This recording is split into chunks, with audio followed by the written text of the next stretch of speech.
Hi hello welcome back to my channel. இன்றைக்கி நம்ம பார்க்க போகிறது கருவேப்பிலை பொடி. இந்த பொடிக்கு எதையெல்லாம் வறுத்து அரைக்க போகிறோம்னு ஃபஸ்ட்டு பார்த்துக்கலாம்.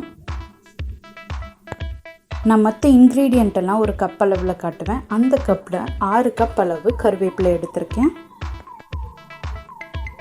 இதுதான். இந்த கப்பில் 3/4 கப் கொள்ளு, 1/2 கப் உளுந்தம்பருப்பு, 7-8 வரமிளகா,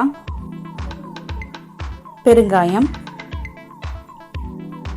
1/2 லெமன் சைஸ் அளவு புளி, தேவையான அளவு உப்பு, 10 பல் பூண்டை தட்டி வச்சுருக்கோம் தோலோட. ஒரு கடாய் எடுத்துக்கோங்க. அது ரொம்ப சூடு பண்ண வேண்டாம். ஓரளவுக்கு சூடானதுமே உளுத்தம்பருப்பு சேர்த்து நல்லா வறுத்து எடுத்துக்கலாம். மீடியம் சிம்லேயோ லோ சிம்லேயோ வச்சு வறுத்துக்கோங்க. சீக்கிரம் கரிஞ்சிடும். மீடியம் சிம்மில் வச்சு பொறுமையாக வறுத்துருங்க. உளுத்தம்பருப்பு கலர் மாறி வரும்போது நம்ம அதை எடுத்து வேறு பாத்திரத்தில் மாற்றி வச்சுக்கலாம். உளுத்தம்பருப்பு கலர் மாறி நல்ல ஸ்மெல்லோடு வரும். அப்போ நம்ம எடுத்துட்டோம்னா அரைக்கிறதுக்கு கரெக்டாக இருக்கும். கருப்புளுந்து யூஸ் பண்ணுறவங்க அதையும் தாராளமாக யூஸ் பண்ணலாம். அடுத்து கொள்ளு சேர்த்து வறுத்து எடுத்துக்கலாம். கொள்ளும் உளுத்தம்பருப்பு மாதிரி சீக்கிரம் கரிஞ்சிடும். லோ சிம்மில் வச்சு வறுத்துக்கோங்க. கலர் மாதிரி மணமாக லைட்டாக பொட்டுன்னு வெடித்து வரும். அப்போ கொள்ளு நல்லா வறுபட்டிருக்குன்னு நமக்கு தெரியும்.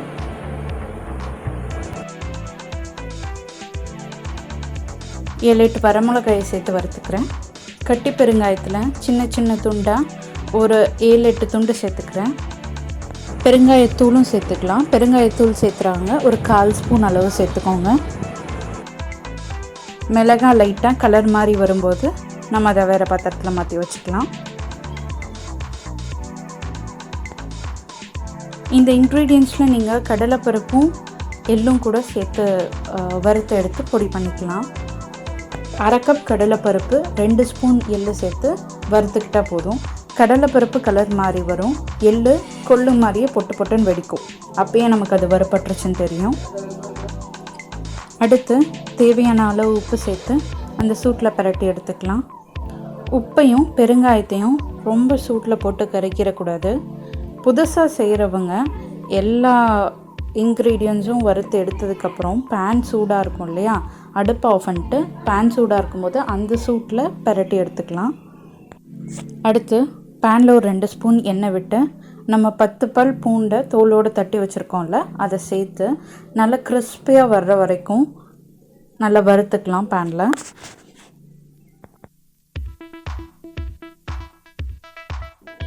பூண்டு பாதி அளவு வறுப்பட்டதுக்கப்புறம் புளி சேர்த்து வறுத்து எடுத்துக்கலாம். புளி நான் 1/2 லெமன் சைஸ் எடுத்திருக்கேன். எங்களுக்கு அந்த புளிப்பு டேஸ்ட் வந்தால் பிடிக்கும், அதனால் அவ்வளோ எடுத்திருக்கோம். இந்த புளிப்பு டேஸ்ட் வேணாம் அப்படின்றவங்க 1/4 லெமன் சைஸ் அளவு புளி இல்லை அதுக்கும் கம்மியாகவே எடுத்துக்கிட்டால் கூட போதும்.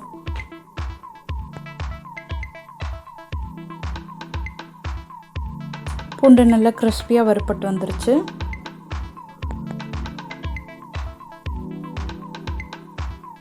அடுத்து நம்ம கருவேப்பிலையை கொஞ்சம் கொஞ்சமாக போட்டு வறுத்து எடுத்து வச்சுக்கலாம். கருவேப்பிலை சீக்கிரம் கரிஞ்சிரும். லோ சிம்மில் வச்சு மெதுவாக பொறுமையாகவே நம்ம வறுத்து எடுத்துக்கலாம். இந்த லைட்டாக சைஸ் சுருங்கி வந்தால் கூட போதும். கருவேப்பிலையை வெயிலில் வச்சிடாதீங்க. நல்லா கழுவி நிழலில் உணர்த்தி வச்சு கூட எடுத்துக்கோங்க. நிழலில் உணர்த்தி வைக்கும்போது நல்லா அது கிறிஸ்பியாக மாறி இருக்கும். ஃப்ரெஷ்ஷாக செய்கிறவங்க நல்லா வாஷ் பண்ணி கொஞ்ச நேரம் நிழலில் உணர்த்தி பாதியாக நான் 6 பங்கு கப் அளவு கருவேப்பிலை எடுத்திருக்கேன். ஸோ 3 பார்ட்டாக போட்டு அதை வறுத்து எடுத்துக்கிறேன்.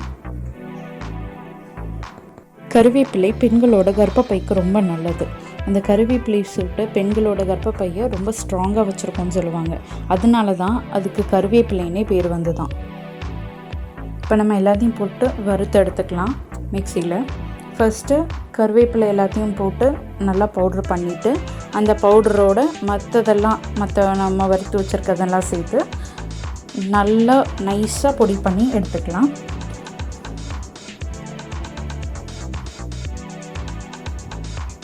அவ்வளோதான், பொடி ரெடி ஆகிடுச்சு.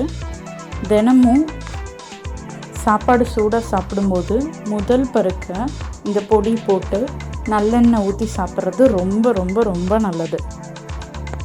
என்ன பண்ணலான்னா, நம்ம சாப்பாடு பரிமாறும்போது நம்ம முன்னாடியே கொஞ்சோண்டு சாப்பாட்டில் பிசைஞ்சு ஒரு 4 உருண்டையோ 3 உருண்டையோ உருட்டி எல்லாருக்கும் வச்சிடலாம் இலையில். அவ்வளோதான், எல்லா சத்துக்களும் நிறைந்த கருவேப்பிலை பொடி ரெடி.